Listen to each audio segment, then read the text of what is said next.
गांव की कहानी। लालटेन की रोशनी। एक छोटा सा शांत और हरा भरा गांव, जहां सुबह मुर्गे की बांग और शाम को लालटेन की हल्की रोशनी लोगों के दिन को पूरा करती थी।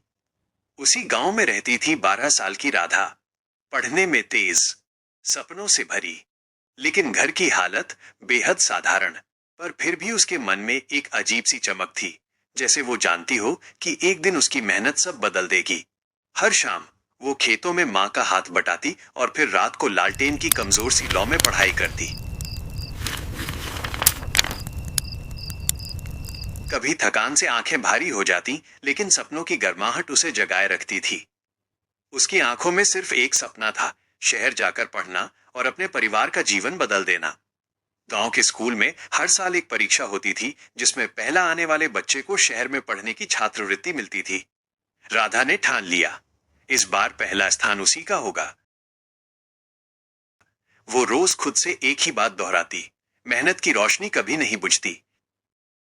दिन बीतते गए। कभी बारिश में उसकी किताबें भीग जाती, कभी लालटेन का तेल खत्म हो जाता, तो वो चांद की रोशनी में रात भर पढ़ती। कई बार हवा इतनी तेज चलती कि पन्ने उड़ जाते, पर राधा का हौसला कभी नहीं उड़ता था। संघर्ष बहुत था, लेकिन उसने कभी हार नहीं मानी। और फिर परीक्षा का दिन आ गया। राधा ने पूरा दम लगाकर पेपर लिखा। कुछ दिनों बाद ढोल नगाड़ों की आवाज से पूरा गांव गूंज उठा। राधा पहली आई थी। मां की आंखों में खुशी के आंसू छलक पड़े। गुरुजी मुस्कुराते हुए बोले, राधा, तुम्हारी मेहनत ने साबित किया है कि रोशनी सिर्फ लालटेन में नहीं, सपनों में भी होती है। और फिर राधा शहर पढ़ने चली गई। बस की खिड़की से बाहर झांकते हुए वो अपने गांव को देख रही थी, मानो उसे वादा कर रही हो कि एक दिन लौटकर सबको गर्व महसूस कराएगी।